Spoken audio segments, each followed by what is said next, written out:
Vamos a ir al tiempo de la palabra del Señor y usted sabe, tanto la semana pasada como esta, hemos invertido tiempo para meditar en su sacrificio, ese bendito y glorioso sacrificio. Quiero invitarle que vaya mientras tanto en su Biblia al libro de Mateo, capítulo 27.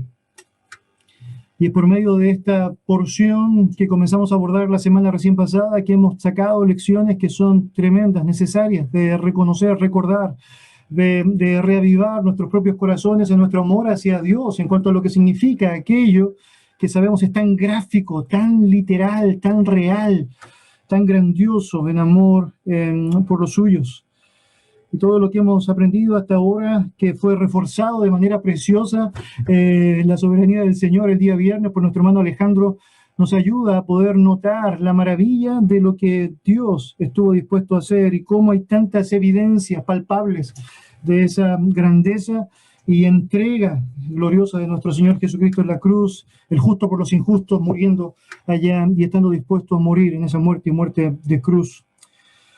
Como vimos la semana recién pasada, nuestro Señor ya ha padecido las burlas, los azotes, el escarnio, la corona de espinas, el costado traspasado y está experimentando ahora lo que será este momento terrible de la ira de Dios sobre él, el pecado de todos nosotros cargados sobre él. El que no conoció pecado por nosotros lo hizo pecado.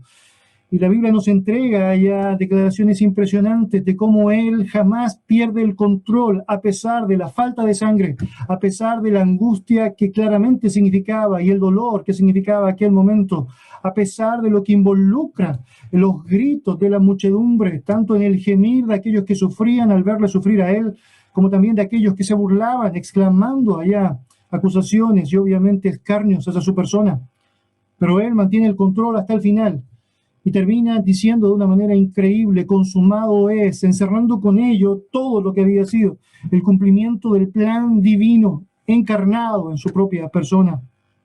El relato de Mateo nos señala que el marco de esa opresión final estuvo rodeado de densas tinieblas, tinieblas que sabemos, obviamente, están mostrando de parte de nuestro Dios este juicio terrible que vendría sobre él.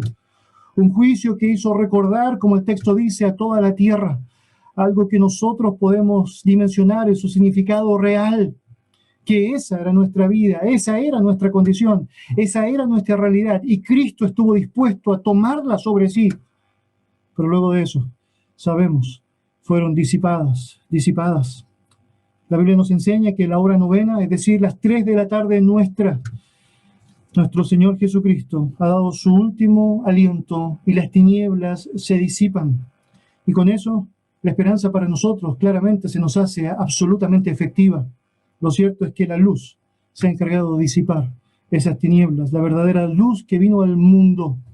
Nuestro Señor está haciendo lo que Él sabe hacer y lo que se ha encargado de hacer, de ahí en más, a lo largo de la historia humana.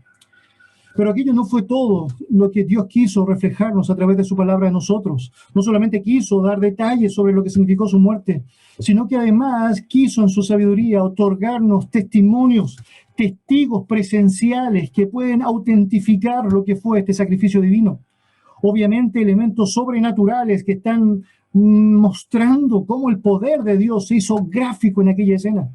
Y lecciones que yo debería decir son imborrables para cada creyente que invierte su tiempo en meditar en todo lo que aquello significa.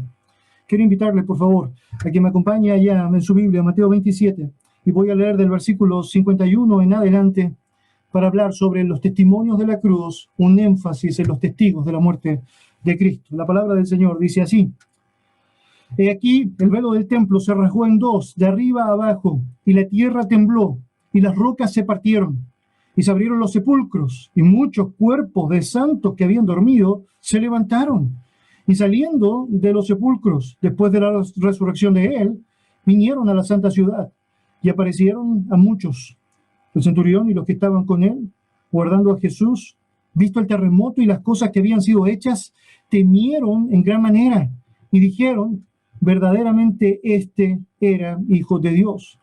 Estaban allí muchas mujeres mirando de lejos, las cuales habían seguido a Jesús desde Galilea, sirviéndole, entre las cuales estaban María Magdalena, María la madre de Jacobo y de José, y la madre de los hijos de Zebedeo.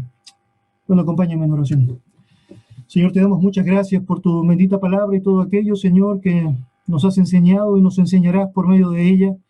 Estamos, Señor, obviamente, reflexionando en el sacrificio de Cristo y lo que significó su muerte en aquella cruz. Señor, es cierto que nuestra mente jamás podrá dimensionar todo lo que estuvo albergado allí. Es porque no podemos comprender en ningún sentido, Señor, cómo alguien pudo amarnos tanto habiéndonos conocido. Es porque sabemos, Dios, que tú, que sabes absolutamente todo, y que sabías precisamente cada pecado de nuestra vida, cada actitud de nuestro carácter, cada negligencia hacia tu nombre, estuviste dispuesto, Señor, a salvarnos por tu pura gracia, por el puro afecto de tu voluntad. Pero, Señor, sigue siendo inexplicable el hecho de que aún estuviste dispuesto a enviar a tu propio Hijo para que fuese Él el que nos diera la posibilidad de dar vida, de tener vida, de obtener el regalo de la vida cuando sabíamos que nuestro pecado nos condenaba, cuando sabemos, Señor, que no merecíamos absolutamente nada que no fuese el infierno. Y Dios, te damos muchas gracias por Cristo, por todo lo que significó su entrega, su venida a la tierra, su disposición voluntaria, y aún, Señor, como hombre, su aprendizaje en obediencia, como dice el libro de Hebreos, Señor, que por lo que padeció, aprendió obediencia.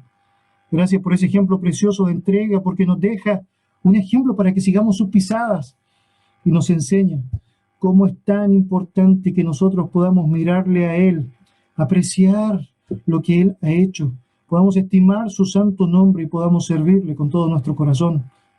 Señor, te damos gracias por Cristo y Padre, te damos gracias también por todas las evidencias que deseaste dejar marcadas firmemente, Señor, en cuanto a lo que significó esta muerte especial, no una muerte cualquiera, una muerte gloriosa. Señor, he meditado en ese pasaje precioso del Salmo, en donde señala que para ti, Señor, es preciosa y de larga estima, Señor, la muerte de los santos. Yo no podría imaginar cuánto significó para ti la muerte de Jesucristo. Pero Dios, te damos muchas gracias, porque no solamente para ti fue estimado el sacrificio que Él hizo por el bien de nosotros, fue estimado para ti que Él era suficiente para aplacar toda tu ira sobre su cuerpo, sino que también, Señor, haces que para nosotros sea tremendamente estimada su muerte, Señor, su entrega. Y obviamente, Señor, te agradecemos, porque la historia no termina ahí, sino porque precisamente sabemos, Él venció la muerte. Te pedimos, Señor, nos ayudes a poder meditar correctamente en esta porción de tu palabra y me ayudes a mí a poder comunicarla con fidelidad. En el nombre de Jesús. Amén. Amén. Bueno, deseo compartir con usted los testigos, los testimonios que Mateo se ha encargado de compartir por inspiración divina, lo que fue la muerte de nuestro Señor. El primero de ellos aparece descrito allá, en el versículo 51, el velo rasgado. Si tú me acompañas allá al verso, vas a notar que el texto señala: he aquí, el velo del templo se rasgó en dos, de arriba a abajo, de arriba a abajo. Mire, el velo rasgado es uno de los milagros impresionantes que suceden con la muerte de nuestro Señor. Hay un significado que claramente sabemos, es muy decidor para nosotros, un alcance que es enorme. Sabemos que esta escena fue palpable para todos aquellos que estuvieron presentes en aquel episodio, pero todos los alcances, todo lo que involucra aquello hasta nuestros días, es algo que nos humilla, francamente nos humilla y nos hace exaltar mucho más el nombre de nuestro Dios. Usted debe saber que el texto bíblico nos señala que este velo que sabemos estaba en el templo de Herodes en ese momento, separando el lugar santo del lugar santísimo. Es rasgado. Las descripciones que tenemos en la Biblia sobre este velo son bien interesantes. Déjeme leer para usted, en primer lugar, cómo estas instrucciones fueron manifestadas al pueblo de Israel cuando se confeccionó el tabernáculo. Dice Éxodo capítulo 26, verso 31 al 33. También harás un velo de azul, púrpura, carmesí y lino torcido.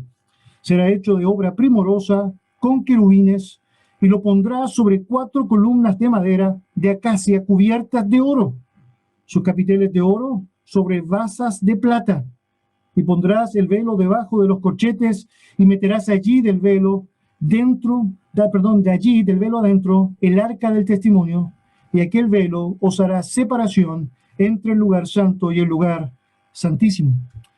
Bueno, lo que tú y yo sabemos a partir de esta historia es que estas instrucciones de parte de Dios para construir este tabernáculo, que después sabemos fue parte de lo que era el mismo templo, hacían una separación entre el lugar santo, donde los sacerdotes iban allá a realizar diferentes sacrificios a Dios, al lugar santísimo, en donde solamente el sumo sacerdote una vez al año podía entrar. El arca del pacto estaba allí, la gloria misma y la presencia misma de Dios allí. Nadie más podía entrar, solamente este sumo sacerdote una vez al año para ofrecer ofrenda por su pecado y el pecado del pueblo de Israel. La división que sabemos existía allá se explicaba precisamente en la incapacidad del hombre natural de poder tener una comunión estrecha con la santidad de nuestro Dios. Es evidente que nuestros pecados nos habían separado, distanciados, y nadie podía hacer ingreso allá si no fuese por la gracia de Dios manifestada una vez al año en aquel sumo sacerdote. Cuando el tabernáculo fue construido y dentro de su composición, esta división es manifestada allá. La gente tenía muy en claro, ¿no? La comunión íntima, perfecta, preciosa de Dios se encontraba en aquel lugar. Nosotros sabemos que ese tabernáculo que era móvil, que iba de un lugar a otro mientras el peregrinaje de los israelitas avanzaba, llegó el momento en donde se instauró de manera física y completa por medio del templo de Salomón. Un templo increíble, en el cual se preservaron aquellos elementos que habían sido diseñados de parte de Dios, pero que sabemos también en el año 587 fueron destruidos por el imperio de Babilonia. Lo cierto es que la historia nos señala que luego de la reconstrucción del templo por medio de Zorobabel, en el año 19 antes de Cristo, fue Herodes mismo que, con el propósito de congraciarse con los judíos y de poder obtener algo de popularidad, decidió reconstruir ese templo de manera increíble. De hecho, la comparación del templo de Salomón con lo que fue el templo de Herodes es impresionante cuando lo miras allá sobre la lógica de la estructura como tal. Y aunque preservó cada detalle de lo que estaba establecido, como tú puedes apreciar allá, este templo de Herodes, que consistía en diferentes instancias o lugares hasta llegar a lo que era este lugar santo, en donde dentro de él estaba esta división y el velo definido, era algo que francamente para los judíos tenía gran significación y que sabemos, obviamente, para aún la historia de la humanidad en aquel entonces tenía un sentido increíble de arquitectura, de belleza y de simbolismo. Déjeme compartir con usted algunas de las expresiones que Flavio Josefo, un historiador judío no cristiano, hace sobre este templo y en particular sobre lo que fue el velo que se encontraba allá en el templo. Algo muy importante que usted y yo debemos saber, que Herodes, con este intento de hacer algo mucho más majestuoso, agrandó este velo. De hecho, la historia nos dice que él agregó 10 codos a lo que era la medida original que había sido dada por Dios en Primera de Reyes 6:2 de 30 codos. Es decir, el velo del templo tenía 18 metros, 18 metros. Usted podría imaginar la impresionante majestuosidad involucrada en esta estructura. En cuanto a esa misma majestuosidad, Josefo dice lo siguiente: delante de esas puertas había un velo de longitud igual a las puertas. Estaba bordado con lino fino, azul y escarlata y púrpura. Era de una contextura realmente maravillosa. Esa mezcla de colores tenía su interpretación mística. Esto es lo que él decía, como él lo veía. Pero era un tipo de imagen del universo, porque con el escarlata se parecía a significar fuego, con el lino la tierra, mediante el azul el cielo, y con el púrpura el mar. Esta cortina también estaba bordada con todo lo místico del cielo. De hecho, Josefo menciona allá también en lo que es esta guerra judaica, su libro escrito allá, que este velo tenía 10 centímetros de espesor. Podría imaginar un velo con 10 centímetros de espesor, y que aún a 2 caballos atados, uno al extremo del otro, le sería imposible el rasgarlo. Imposible el rasgarlo. La descripción del velo nos ayuda, mis hermanos, para comprender cuán increíble es este milagro que se ejecuta ya con la muerte de nuestro Señor. Nuestro Dios está llevando adelante una impresionante obra milagrosa. Él está desde arriba hacia abajo rasgando este velo. Y con eso bien podríamos nosotros ilustrar lo que significaba la práctica judía. Recuerda usted que frente a emociones fuertes se rasgaban sus vestiduras. Es como si Dios mismo estuviera en este momento de la historia, frente a esta tremenda emoción, rasgando su vestidura desde arriba a abajo con una mano invisible y mostrando con ello, obviamente, todo lo que está albergado en aquella tremenda realidad. No es propicio señalar que ese velo se rasgó por los años, como algunos han tratado de insinuar. Si eso fuese así, este corte no habría sido localizado, sino que se habría manifestado allá sus fisuras en diferentes lugares. Tampoco es correcto ligarlo o asociarlo directamente al temblor que sabemos sucede más adelante dentro de esta misma escena. Es porque sabemos específicamente que la Biblia lo sitúa como sucesos independientes y sucesivos. Lo que tenemos acá es la obra soberana de Dios manifestándose a través de esta señal increíble y tremendamente significativa. Mis queridos, el momento de la rotura también nos señala mucho. De hecho, sucede, tal como la Biblia nos dice, precisamente a las 3 de la tarde. Y a esa hora era cuando se realizaba el sacrificio vespertino.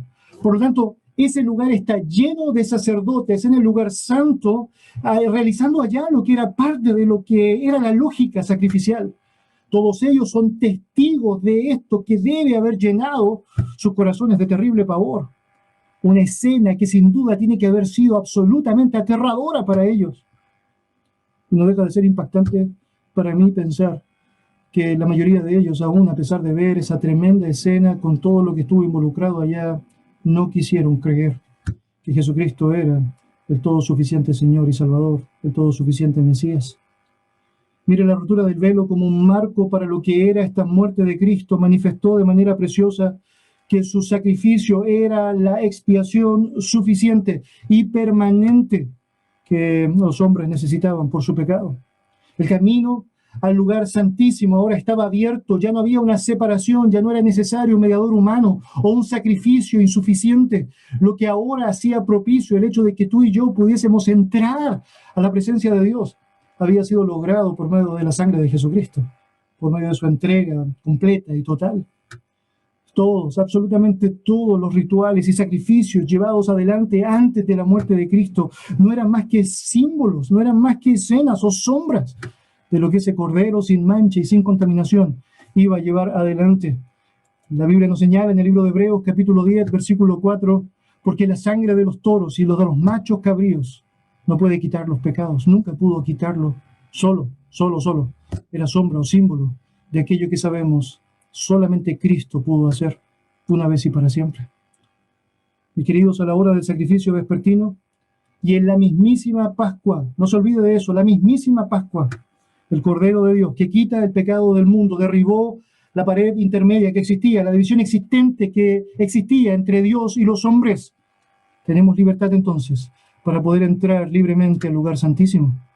Eso es lo que señala precisamente el autor a los Hebreos, capítulo 10, versículo 19 al 22. La palabra nos enseña, así que hermanos, teniendo libertad para entrar en el lugar santísimo por la sangre de Jesucristo, por el camino nuevo y vivo que Él nos abrió, a través del velo, esto es, de su carne, y teniendo un gran sacerdote sobre la casa de Dios, acerquémonos con corazón sincero, en plena certidumbre de fe, purificados los corazones de mala conciencia y lavados los cuerpos con agua pura. Nosotros podemos acercarnos a Dios porque el único mediador perfecto entre Dios y los hombres, Jesucristo, el sumo sacerdote perfecto, Jesucristo, se entregó por nosotros. En efecto, con la muerte de nuestro Señor, todo el sistema de rituales, todo el sistema de sacrificio animal, todo el sacerdocio levítico incluso, fueron eliminados. Los redimidos ahora tienen el privilegio de tener acceso directo a lo que significa el trono de su gracia, sin la necesidad de un sacerdote, sin la necesidad de un intermediario humano. Jesucristo fue suficiente y eso es efectivo, es decir, por el resto de la humanidad. Llama mucho la atención que 40 años después, bajo lo que fue el general romano Tito, Jerusalén y en particular el templo fueron destruidos por completo. Se borró por medio de ello todo vestigio de lo que ya no tenía validez por medio de la muerte de Jesucristo. Muy interesante. Todos los vestigios de los registros sacerdotales, de los linajes sacerdotales, de lo que era parte de las lógicas del templo, fueron completamente destruidos. No quedó piedra sobre piedra. ¿Y sabe qué? No tiene gran significado, porque lo cierto es que Cristo, algunos años antes de eso, le había dado el nuevo, perfecto y eterno significado. Podemos entrar, tal como dice Hebreo, al trono de su gracia, acercarnos a Él confiadamente y encontrar en Él gracia y oportuno y precioso socorro. Mis queridos, Cuando pensamos en la muerte de Cristo, muchas razones existen allí para poder decir gracias. Esta es una de ellas, porque su muerte en la cruz le dio acceso a usted y a mí a una relación genuina, íntima y personal con Dios, con el Dios vivo y verdadero. Hay un segundo elemento, un segundo testimonio que fue parte de lo que se llevó a cabo con la muerte de Cristo. Este es el temblor en la tierra, un terremoto tremendo en la tierra. Mira lo que sigue diciendo el versículo 51 allá de Mateo 27. Y la tierra tembló y las rocas se partieron. Este es otro de los testimonios de la muerte de Jesucristo, un temblor tremendamente poderoso que se lleva a cabo. ¿Por qué decimos poderoso? Porque la Biblia dice que las piedras se partieron. Usted podría imaginar lo que eso significa. No estamos hablando solo de grietas en la tierra, estamos hablando de rocas que se parten. Y eso obviamente nos dice mucho de lo que significó aquella situación. Es bien interesante que justo el lugar donde se ubica el templo de Jerusalén es una falla geológica. Eso es bien llamativo, bien llamativo. El punto es que la descripción de lo que hay allá tiene la suficiente fuerza para demostrarse por medio de esto que Mateo nos describe, rocas que están allá, así partiéndose. Es evidente que ese terremoto tiene que haber paralizado a toda Jerusalén por unos buenos minutos, tiene que haber significado algo para toda la gente, pero tú y yo podríamos imaginar cuánto significó para aquellos que estaban mirando esa cruz, ¿no? Cuando precisamente después de ver que Jesús exclama, consumado es, saben ahora que hay un terremoto que está diciendo algo. Mire, el texto bíblico no nos da una explicación de por qué se lleva a cabo ese terremoto, pero lo cierto es que hay algunas cosas que podríamos aprender de lo que la Biblia nos enseña. Permítame ir de lo evidente a lo que es obviamente, es decir, menos evidente. Por un lado, sabemos que Dios quiso dejar evidencia o testimonio ineludible de la muerte de Cristo. Es decir, Dios, que tiene control sobre todo, tiene control sobre los sismos y terremotos. Y claramente Dios decidió que en ese momento precisamente tenía que haber una marca, una señal, una evidencia de que Cristo había muerto. La asociación de la muerte de Cristo con este episodio precisamente nos confirma aquello. También es muy importante señalar que Dios quiso ser explícito su eterno poder y deidad. Recuerde usted que todo lo que ha sido creado, todo lo que tiene que ver con la composición de nuestro mundo, todo lo que es parte de la creación, tiene el fin en sí mismo de mostrar su eterno poder y deidad y hacer que las personas frente a cada suceso natural puedan clamar a Dios, mirar a Dios, observar a Dios, entregarse a Dios, reconocerle como Dios. Obviamente también sabemos que Dios quiso generar con ello un temor correcto. Y eso lo podemos desprender del contexto. Mire, por ejemplo, el versículo 54 de Mateo 27. La palabra dice, el centurión y los que estaban con él guardando a Jesús, visto el terremoto, note, y las cosas que habían sido hechas, temieron en gran manera. Por lo tanto, es obvio que también había un propósito bíblico a través de esto, conjunto con todo lo que era parte de esta muerte del Señor, de generar un temor correcto hacia las personas. Ahora, todo lo dicho anteriormente, bien claro a través del texto, pero me animo también a mencionar un punto que bien pudiese ser correcto de por qué esto está sucediendo allá. La Escritura utiliza con mucha frecuencia los terremotos para hablar de los juicios de Dios. Y obviamente, tal como las tinieblas son una demostración de esa ira de Dios sobre el pecado, bueno, precisamente el terremoto es parte de lo que podría estar enseñándonos aquello. Permítame compartir algunos textos. Por ejemplo, el Salmo 18, versículo 7. La Biblia dice, la tierra fue conmovida y tembló. Se conmovieron los cimientos de los montes y se estremecieron porque se indignó él. Entonces allá. Es decir, una demostración de por qué a veces tenemos movimientos telúricos, es por la indignación de nuestro Dios. ¡Wow! Interesante, muy interesante. No siempre, necesariamente, pero muchas veces esa es una causa de aquello. Nahum capítulo 1, versículos 3 y 5 dice, Jehová es tardo para la ira y grande en poder y no tendrá por inocente al culpable. Jehová marcha en la tempestad y el torbellino y las nubes son el polvo de sus pies. Note, los montes tiemblan delante de él y los collados se derriten. La tierra se conmueve a su presencia y el mundo y todos los que en él habitan. Y liga precisamente este suceso con lo que significa la ira de nuestro Dios, que no tiene por inocente al culpable. El libro de Apocalipsis, por ejemplo, nos menciona que en el juicio final de la tierra comenzará todo aquello con un terremoto universal incomparable con cualquier otro que ha habido en la historia, más grande que el de Valdivia, así mucho más grande que el de 2010, es decir, claramente un terremoto de aquellos. Dice Apocalipsis, capítulo 6, versículos 12 al 17, Miré cuando abrió el sexto sello, y aquí hubo un gran terremoto, y el sol se puso negro como tela de silicio, y la luna se volvió toda como sangre, y las estrellas del cielo cayeron sobre la tierra, como la higuera deja caer sus higos cuando es sacudida por un fuerte viento. Y el cielo se desvaneció como un pergamino que se enrolla, y todo monte y toda isla se removió de su lugar.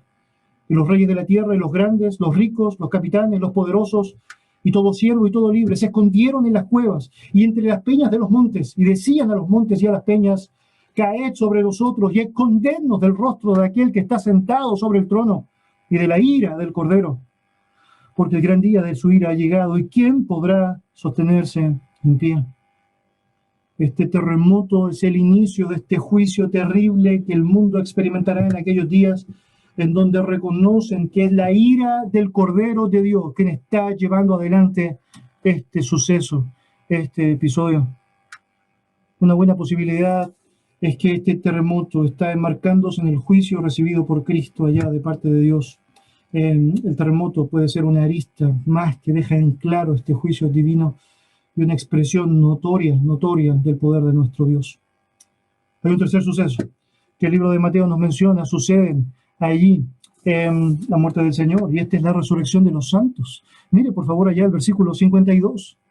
La palabra de Dios dice así: y se abrieron los sepulcros, y muchos cuerpos de santos que habían dormido se levantaron. Verso 53. Y saliendo de los sepulcros, después de la resurrección de él, vinieron a la santa ciudad y aparecieron a muchos. Esto es impresionante, mis hermanos. Y yo no sé si le pasa a usted, pero nosotros acá siempre con la familia conversamos sobre, cuando estamos estudiando algo de la Biblia, cómo podemos imaginarnos los sucesos, estando ahí involucrados, ¿no? Y usted podría imaginar lo que significó para las personas notar que de pronto personas que habían muerto estaban volviendo a la vida y estaban expresando esa vida. Bueno, la asociación de esa resurrección está otorgada, según el relato, a lo que fue la muerte de nuestro Señor Jesucristo. Mateo es el único evangelista que nos cita esta escena, y si para nosotros es increíble, imagínense cómo lo fue para la gente que estuvo presente allí. El texto comienza, note, y se abrieron los sepulcros. Hay un conector ahí, y es evidente que esa conexión está asociada con el temblor que se ha llevado a cabo, ¿no? Es decir, hubo un temblor, y precisamente este temblor sin duda debe haber roto varios sepulcros, debe haber roto varias lápidas allá en cada una de estas tumbas, pero lo cierto es que romper tumbas o romper rocas o romper sepulcros nada tiene que ver con resurrección. Esta conexión de rotura está asociada luego a lo que significa el milagro tremendo de la resurrección. El texto nos indica que como señal de la muerte de nuestro Señor Jesucristo, muchos cuerpos de santos que habían dormido se levantaron. Ahora, ¿quiénes fueron estos hombres que resucitaron? Bueno, vamos de lo simple a lo complejo nuevamente. Es decir, por un lado es evidente que son creyentes salvados por gracia de nuestro Señor. La palabra santos que es usada allá, agios en el griego, está hablando de alguien dedicado, alguien entregado, alguien apartado. Obviamente está refiriéndose a creyentes que habían muerto y que producto del suceso de la muerte del Señor vuelven a la vida. Impresionante, impresionante. El texto no nos dice cuántos, es muy interesante, pero nos dice que son muchos. Por lo tanto, sabemos al menos, son más de 2, son más de 3. Es decir, hay muchos en la expresión del evangelista Mateo que son parte de esto. Sabemos, no son todos, obviamente, pero sabemos que son muchos. Un grupo selecto de representantes de santos que están volviendo a la vida. Ahora, ¿quiénes serían estos santos que resucitaron? Bueno, es decir, hay varias posibilidades. Algunos han dicho, bueno, es probable que se refiera a los santos del Antiguo Testamento, por ejemplo. Usted podrá notar el anhelo que muchos de ellos presentan en la Biblia de querer ser sepultados en Jerusalén. Y algunos, al escuchar en el texto la expresión Santa Ciudad, hacen esta ligación entre el deseo de ellos y este. Por ejemplo, en Génesis capítulo 50, versículos 24 y 25, José solicita o no ruega, está imperiosamente determinado a que sus huesos sean llevados a esa santa ciudad. Por lo tanto, algunos dicen que la expresión de esa frase está ligando a que ellos fueron los que resucitaron. Otra posibilidad en el texto sería que los creyentes que resucitaron allá tiene que ver con aquellos que fueron salvos en el tiempo de Jesucristo, en el tiempo de Jesucristo. Y aunque lo cierto es que cualquiera pudiese ser, y la Biblia no nos da explicación evidente de cuál grupo o de cuáles de los creyentes hay resurrección acá, lo cierto es que me inclino a pensar que tiene que ver con creyentes de la época de Cristo. Y la razón es que para ser parte de un milagro tendrían que haber sido reconocibles, para que pudiesen dar testimonio evidente de que hubo una obra milagrosa para la audiencia de aquel momento. Eventualmente una de las posibilidades es que fueran personas que la gente conocía, que la gente ya sabía de su existencia y que de pronto los ven de nuevo, aparecer de nuevo. Y eso obviamente genera gran sorpresa, gran impacto, una gran escena. Pero no lo sabemos. Lo cierto es que muchos santos están resucitando allá. El texto de Mateo continúa señalando, y saliendo de los sepulcros, después de la resurrección de él, vinieron a la santa ciudad y aparecieron a muchos. Mire, esto es bien interesante porque aunque los conectores sitúan este episodio de resurrección en la muerte de Cristo, lo cierto es que la Biblia dice que no salieron de las tumbas hasta que Cristo resucitó. Eso es bien llamativo, es decir, esperaron que primero resucitara el más importante, el más grande, la primicia de todo, Jesucristo mismo. Y luego de eso, ellos aparecen en la escena, ellos son parte de esta escena que fue notoria, que fue evidente, que fue pública. El hecho de que describa que ellos fueron a la santa ciudad y aparecieron en muchos, nos habla de testigos, es decir, claramente evidentes de aquello. Recuerde usted, Mateo está escribiendo este texto, es decir, en el año 60, 67, allá de lo que fue la era cristiana.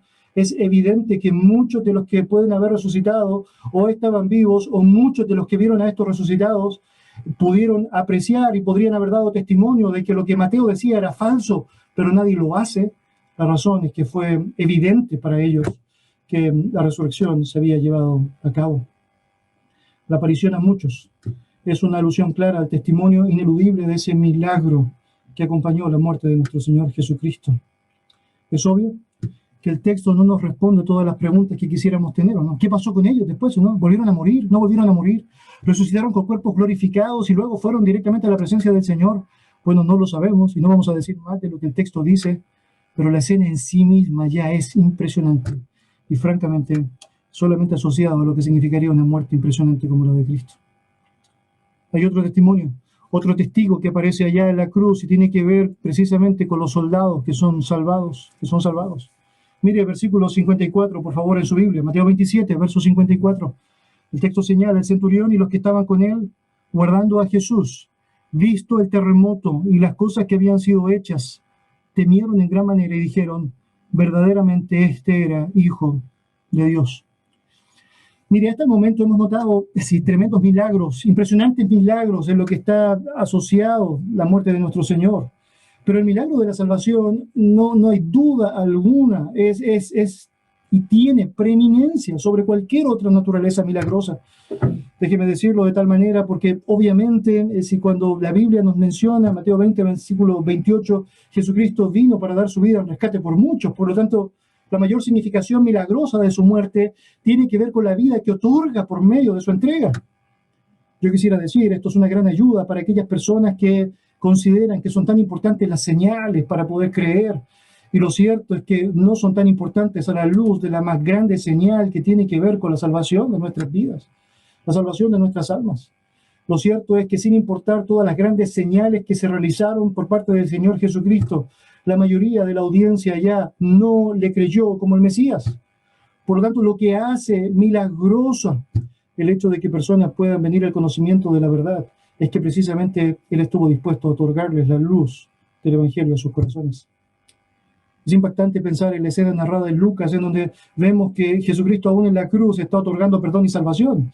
El ladrón, es decir, está ya recibiendo este tremendo, privilegio de poder ser salvo. Él clama arrepentido por misericordia y no solo clama por eso, sino que recibe en respuesta de nuestro Señor: hoy estarás conmigo, precisamente allá en el paraíso. Pero lo cierto es que Él no fue el único. Otros pudieron apreciar la gracia preciosa de nuestro Señor, la gracia tremenda de Él, manifestada allá en su muerte. Cuando hablamos del centurión y los soldados que estaban guardando a Jesús, hablamos de personas que son increíblemente cambiadas. Y permítame decir eso, es impresionante cuando tú lees la historia completa y notas cómo están cambiando del cielo a la tierra simplemente por el impacto que está generando en ellos la muerte del Señor, por todo lo que involucra y está asociado a esa muerte. Cuando Mateo nos señala esa declaración que ellos hacen, verdaderamente este es el Hijo de Dios. ¿No nos pareciera que estos son los mismos hombres que han estado acompañando a Jesús, que con toda seguridad están con él en el juicio, en el pretorio con Pilato, y que incluso probablemente están con él desde el arresto en el Getsemaní? ¿No nos parecen que estos hombres que están allá exclamando que él verdaderamente es el Hijo de Dios hayan sido aquellos que hayan estado puestos en contra del acusado, que le hayan pocas horas antes puesto sobre este poste para azotarlo cruelmente, que le hayan puesto esta corona de espinas y les hayan golpeado con un báculo haciendo referencia a una ironía, señalándole allá que era un bastón real, que le hayan puesto allá un traje que luego hayan desgarrado de su cuerpo una vez que se ha secado a sus pieles ensangrentadas? Estos hombres no nos parecen aquellos que poco tiempo antes le habían escupido, maltratado de maneras insoportables, que habían echado suerte sobre sus vestidos, que se habían burlado sin compasión anteriormente. Estos hombres que declaran que Jesús verdaderamente es el Hijo de Dios, distan mucho de aquellos que minutos antes habían repartido sus ropas y que habían quedado o habían dejado a nuestro Señor completamente desnudo en aquella cruz, completamente desnudo. Mis hermanos, con toda seguridad, estos hombres nos muestran cómo el ser humano, que por naturaleza y práctica es pecador, enemigo de Dios, homicida, mentiroso, alejado de las bendiciones y las maravillas de Dios por su propio pecado, de pronto, así como el viento que sopla donde quiere y que no sabes de dónde viene ni de dónde va, son alcanzados y sin explicación humana, que no sea la gracia de Dios, tienen la oportunidad de cambiar, la oportunidad de cambiar. Estos soldados son obra de la maravillosa gracia de nuestro Dios, de nuestro Señor Jesucristo en la cruz. Una obra que sigue alcanzando a pecadores, que sigue transformando enemigos en amigos, enemigos en hijos de nuestro buen Dios, a muertos en vivos para Él. Quizás podrías preguntarte, ¿cómo es posible un cambio tan repentino? ¿Cómo es posible que esto haya sucedido? Y pienso que la mejor forma de explicarlo o de responder a ello es señalar que eso es lo que Dios se encarga de hacer todo el tiempo. Eso es precisamente lo que Dios ha hecho con nosotros. Eso es lo que Dios es experto en hacer. La escena del ladrón nos ayuda a comprender mejor esta realidad que minutos antes se estaba burlando. Recuerde usted, los ladrones, los dos, al principio se están burlando de Jesús. De pronto algo pasa con ese ladrón que está al costado. Algo le pasó. ¿Cómo cambió tan rápido? Y está clamando misericordia. Eso se llama gracia. Eso se llama gracia de Dios. La regeneración del Espíritu Santo. Eso se llama conversión. Ahora déjeme describir algunos detalles del episodio que puede ayudar un poco más a tener información sobre esta escena. Recuerde usted, los romanos tenían una estructura bien definida en cuanto a lo que era su lógica de soldados. Ellos tenían legiones que estaban compuestas por 6.000 hombres, las cuales se dividían en batallones de 600 hombres. Por lo general, estos batallones se dividían en compañías de 200 hombres, y estas compañías se dividían en centurias de 100 hombres.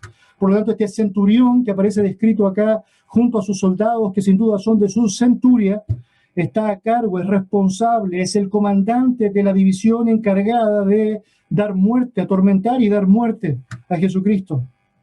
Los centuriones generalmente eran oficiales de carrera, hombres de guerra, endurecidos, tremendamente obedientes a las normas que se les daban y dispuestos a llevar adelante cualquier misión que se les encomendase, por más sanguinaria que ésta fuese. De hecho, los cientos y miles de cuerpos que habían sido crucificados ya y las escenas terribles de sacrilegio cometidos eran llevados adelante precisamente por estos hombres en obediencia a Roma. Ahora, lo que sabemos de estos hombres es que están siendo parte de escenas increíbles de parte de Jesús que les impactan, a pesar de que su tarea es completamente distinta. El libro de Marcos, capítulo 15, versículo 39, señala, y después, o el centurión que estaba frente a él, viendo que después de clamar había expirado, así dijo, verdaderamente este hombre era hijo de Dios. Ahora, ¿por qué es tan importante señalar esta declaración como una evidencia de su salvación? Es porque precisamente ellos habían notado anteriormente que muchos habían señalado que la razón por la cual se mataba a este mentiroso o este blasfemo llamado Jesús era porque él se hacía pasar como hijo de Dios sin serlo. Y ellos han escuchado eso, Ellos le llevan adelante por medio de lo que había sido esta lógica de muerte para el Señor, pero no se congracian ni comparten luego de su muerte lo que era el mismo argumento del resto, sino que contrario a todo lo que los demás decían, ellos están diciendo, él verdaderamente era el Hijo de Dios. Mire, para hacer tamaña declaración, tú necesitas ser tremendamente impactado por la verdad de nuestro Dios. Note que Mateo señala que todos los soldados tuvieron la misma reacción. Cuando el terremoto tuvo lugar, ellos temieron en gran manera. Y esa palabra temor también es muy importante. ¿Sabe por qué? Porque es la misma palabra que Mateo utiliza para describir la sensación que experimentaron los discípulos que fueron con Jesús y experimentaron el monte de la transfiguración. Es decir, un temor increíble, asombroso de lo que era la gloria de Dios. Precisamente esto es lo que está pasando con estos hombres, mirando a Cristo y su gloria, y temiendo y reconociendo verdaderamente Él es el Hijo de Dios. Cuando los soldados alrededor de la cruz oyeron la exclamación de Jesús, le vieron morir, inmediatamente sienten este terremoto, de pronto vinieron a ser totalmente aclarados en cuanto al hecho de haber crucificado al Hijo de Dios, Dios mismo, quien compartía la imagen de Dios. Fueron plagados de terror. Fueron aterrorizados por lo que significaba esta escena súbita de la muerte de Cristo. Jesús era inocente, pero no simplemente era un inocente, sino que era exactamente lo que él afirmó ser, y por la razón que lo mataron, el Hijo de Dios. El centurión y los romanos bien podrían haber recordado la acusación del Sanedrín. En Juan capítulo 19, versículo 7, dice, los judíos le respondieron, nosotros tenemos una ley, y según nuestra ley debe morir porque se hizo a sí mismo Hijo de Dios. Y ellos están diciendo, no debería, no merecía. Él era Hijo de Dios. Él era Hijo de Dios. Mire, con toda probabilidad, los soldados oyeron con sus propios oídos cuando en repetidas ocasiones Pilato había declarado que ese hombre era inocente.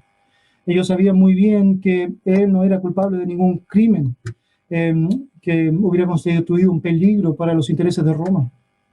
Sin duda supieron que la advertencia de la esposa de Pilato que señalaba no se involucren con ese justo había sido parte de la lógica. Debieron haber estado totalmente maravillados desde el principio con respecto a cuán diferente era él a cualquier típico criminal que era llevado justamente a aquella cruz. Al principio probablemente se inclinaron a reconocer o considerarlo como un loco, pero ya al momento de su muerte algo está pasando con ellos. Obviamente, habían visto cientos de crucifixiones. Esta era diferente, era absolutamente diferente. Hasta ahora, la singularidad de Cristo no había hecho ningún impacto visible en aquellos soldados. Eran hombres endurecidos. Pero la pasividad de Jesús no marcaba ninguna diferencia en la manera como le trataban. Su evidente inocencia no había conseguido ninguna simpatía hasta este punto. Pero su muerte hizo el efecto. Mis queridos, las palabras de los soldados fueron claramente una afirmación de su fe. El libro de Lucas, capítulo 23, versículo 47, dice, cuando el centurión vio lo que había acontecido, dio gloria a Dios, note, gloria a Dios, diciendo verdaderamente que era un hombre justo. Y hermanos, debemos notar los detalles de sus palabras. En primer lugar, están diciendo, Él es el Hijo de Dios, una declaración trascendente, reconociendo que Jesús es Dios mismo. Pero luego está diciendo que Él es justo, y con eso están señalando en sí mismo lo que significan aquellas verdades que son parte de aquellos que son salvados. El único que puede justificar es el justo, el único que puede salvar correctamente es Cristo, y obviamente ellos están experimentando a través del reconocimiento del carácter divino y justificador de su Señor en la cruz, que ahora tienen la posibilidad de ser salvos. Mira, en contraste con los hombres necios que se envanecen en sus propios razonamientos, y su necio corazón entenebrecido frente a la gloria de Dios, estos hombres están entregándose en temor a Él y están siendo evidencia palpable del testimonio de Cristo en la cruz. No conocemos el resto de la historia, hasta películas se han hecho tratando de cerrar la escena, pero lo cierto es que es evidente que estos hombres no volvieron a ser los mismos, estos hombres no volvieron a ser lo mismo, francamente por lo que Cristo hizo en ellos. Por último, un testimonio más que vemos en esta escena de la cruz nos habla de las mujeres fieles, las mujeres fieles. Vaya allá al versículo 55 de Mateo 27. Dice el texto ahí, estaban allí muchas mujeres fieles o muchas mujeres mirando de lejos, las cuales habían seguido a Jesús desde Galilea sirviéndole, entre las cuales estaban María Magdalena, María la madre de Jacob y de José, y la madre de los hijos de Zebedeo. Mira, hay una mención especial que Mateo quiere hacer precisamente a estas mujeres que están allá, un grupo de mujeres fieles que son testigos de la muerte de nuestro Señor. Y hermanos, bien hacemos nosotros en considerar todo lo que está involucrado en esta escena descrita. Mire, la alusión bíblica señala que son muchas mujeres las que han seguido a Jesús. Mire, las que son reconocidas en muchos contextos o descritas como el sexo débil, ¿no? Está mostrando toda la fortaleza que realmente puede tener en Cristo alguien que aprecia a Cristo como es. De los apóstoles, la Biblia nos señala que solamente Juan está ahí, pero en contraste con Juan, todos los demás han huido. Dice la Biblia que había muchas mujeres que estaban ahí de lejos mirando la escena, muchas mujeres. Y eso obviamente nos señala mucho sobre el valor que Dios les da a aquellos que sabemos culturalmente en ese tiempo no tenían por el hombre aquel valor. Estas mujeres están viendo a su Señor sufrir muchísimo y morir cruelmente.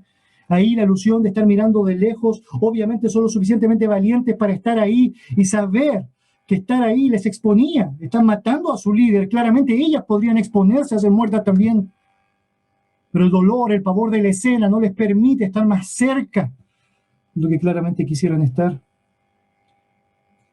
Hay detalles en el texto que vale la pena considerar en relación a esta fidelidad. En primer lugar, le siguen incondicionalmente. Noten lo que el texto señala. Dice que estas mujeres habían seguido a Jesús desde Galilea. Desde Galilea. Es decir, Jesús no es el único que ha estado cansado, sin comer, que ha sido acechado, que ha sido burlado, que ha sido obviamente objeto de escarnio. Obviamente nada se comparará con lo que él sufrió. Pero estas mujeres fieles como seguidoras del Señor están desde Galilea siguiendo la ruta que él ha seguido. ¿Y le han acompañado? Con toda seguridad, todo el episodio del juicio, con toda seguridad, todo el episodio del caminar de Jesús con la cruz, por el Gólgota, hasta llegar a ese lugar, y están allí. Le siguen incondicionalmente, a pesar de todo, a pesar de todo, a pesar de todo. Ellas no estaban obligadas a subir a Jerusalén. Miren, muy interesante, la fiesta de la Pascua era una obligación para los varones, no para las mujeres. ¿Por qué están yendo allá? Por Cristo, por Cristo. Y obviamente lo hacen por su amor, su profunda fidelidad, hasta el final, hasta el final. Pero también le sirven activamente. No solamente les siguen incondicionalmente, sino que les sirven activamente. La razón por la cual las mujeres habían seguido a Jesús desde Galilea era para servirle. Eso es bien interesante. Según Lucas, muchas de las mismas mujeres que están ahora siendo descritas en la cruz habían servido al Señor por mucho tiempo. Si usted mira Lucas capítulo 8, versículo 1 al 3, la Biblia dice: aconteció después que Jesús iba por todas las ciudades y aldeas predicando y anunciando el evangelio del reino de Dios, y los 12 con él, y algunas mujeres que habían sido sanadas de espíritus malos y de enfermedades. María, que se llamaba Magdalena, de la cual habían salido 7 demonios, Juana, mujer de Chuza, intendente de Herodes, y Susana, y otras muchas que le servían de sus bienes. Un gran apoyo en el ministerio de nuestro Señor fueron estas mujeres. Note lo que dice: le servían de sus bienes, de sus bienes. Pensando en esta escena, es innegable considerar que su tónica de vida había sido interrumpida por la imposibilidad de servirle como lo hubieran querido mientras Jesús estaba ahí en la cruz.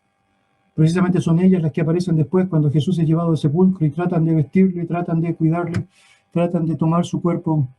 Y obviamente son las primeras que son testigos de su resurrección también. Impresionante, impresionante. Incondicionalmente, servicio permanente. Fueron testigos, estas mujeres, de los testimonios o acontecimientos oculares del Evangelio. Si bien no todas las mujeres fieles aparecen mencionadas por nombre, porque son muchas, note lo que dicen, muchas, allá tanto en Mateo como en Lucas. Lo cierto es que solo algunas son descritas y estas son presentes, o están presentes en su muerte y en su resurrección. Increíble. Mire, queridos, en los juicios de aquella época, los testimonios de las mujeres no eran tomados en cuenta. Los testigos tenían que ser hombres. Y que precisamente Cristo haya decidido que los primeros testigos de su muerte y de su resurrección sean mujeres, es impresionante, impresionante. ¿Que la Biblia es machista? ¿Que Dios no le da un papel importante a la mujer? Es que no ha leído la Biblia, es que no conocen al Dios vivo y verdadero. Permítame terminar así. La cruz de Cristo es sin duda la cúspide de la revelación bíblica, y encierra en ella marcas incuestionables de lo que significa el poder divino. Lo estudiado hoy nos permite reflexionar muchísimo en cuanto a lo que significa el poder divino, el poder redentor de nuestro Señor Jesucristo. La redención que sabemos ya no ha sido otorgada por su gracia, pero tendrá un cumplimiento perfecto, sabemos, en su presencia. Mis queridos, el velo rasgado nos permite meditar en la maravillosa relación que podemos tener directamente con Dios y que podemos lograr entrando al trono de su gracia en una gran lección que nos permite aguardar fielmente ese momento en donde ya sin expresión de pecado podemos estar allá con Él en gloria. Amados, aún no somos lo que hemos de ser, porque aún no se ha manifestado lo que seremos, dice 1 de Juan. Pero cuando Él se manifieste, seremos semejantes a Él, porque le veremos tal como Él es. Qué tremenda esperanza. El velo es una anticipación de lo que será perfecto en su presencia. El temblor en la tierra nos permite considerar el clamor de esta creación que aguarda por ser regenerada. Romanos 8 dice, porque sabemos que la creación gime y aún está con dolores de parto hasta ahora. Y no solo ella, sino que también nosotros, también las primicias del Espíritu, nosotros también gemimos dentro de nosotros mismos, aguardando nuestra redención, la redención de nuestro cuerpo. El temblor es un recordatorio constante para nosotros cada vez que lo experimentamos. Y Dios quiere que los chilenos nos recordemos siempre y mucho de eso, de que la tierra gime por ser restaurada. Y un día lo será. Bendito el Señor por eso. La resurrección de los santos nos permite poder considerar que la promesa de la restauración no se encierra en nuestra propia capacidad, sino que en el poder transformador de Dios que resucitó a su propio Hijo, pero no solo a su propio Hijo, sino que también dio vida a otros, y que sabemos no resucitará en aquel día. Dice la Escritura, esta es la voluntad de que me ha enviado, Juan capítulo 6, versículo 40, que todo aquel que ve al Hijo y cree en Él tenga vida eterna, y yo lo resucitaré en el día postrero. Los soldados salvados nos hacen meditar en nuestro Dios, quien es amplio para perdonar, Jesús como el único hombre dado al cielo, bajo el cielo dado a los hombres, en quien podemos ser salvos y dispuesto para salvarnos. Y las mujeres fieles nos muestran cómo Dios trasciende cualquier contexto histórico, cultural, cuando se trata de la verdad. Él las reconoció, les dio un rol de importancia, fueron testigos cuando judicialmente no les era permitido. Y refleja la independencia de lo que significa, que independiente de la bella separación de roles que el Señor ha dado, es la salvación. No hay judío, ni griego, ni esclavo, ni libre, ni hombre, ni mujer. Todos somos uno en nuestro Señor Jesucristo. Mis amados hermanos, estos testimonios de la cruz no solo tienen implicación para lo que fue ese momento hace 2000 años en Jerusalén. Mis queridos, todo eso tiene una significación tremenda para ti y para mí. No solo ayer, no solo hoy, sino que por los siglos. Vamos a orar. Señor, te damos muchas gracias por tu bendita palabra. Señor, bendito sea Cristo, Padre. Bendito sea Cristo. Gracias, Dios, por darnos un ejemplo tan precioso para seguir. Gracias por darnos un ejemplo tan precioso para servir. Señor, gracias por darnos una oportunidad tan maravillosa para reconocer al Rey de Reyes y al Señor de Señores, Padre, y poder ser de aquellos pocos, tristemente, Señor, que podemos notar todo esto que acabamos de aprender, de estudiar, a la luz de tu verdad, Señor, como grandes testimonios y evidencias de que Jesús era lo que dijo ser. Dios, gracias porque a nosotros nos permites, igual que aquel centurión, reconocerte como el Hijo de Dios, verdaderamente justo. Y Dios, te ruego, si es que aquí hay alguien que todavía no ha visto a Jesús como tiene que verlo, Señor, no endurezca su corazón, sino que se entregue a ti por completo y que considere cuán bueno eres para perdonar de toda maldad y permitir establecer una comunión entre tú y Él por siempre, Padre. Gracias, Dios, por tu bendita palabra y por darnos como iglesia este tiempo apartado para considerar las grandezas de Cristo. En el nombre de Jesús. Amén. Amén. Amén.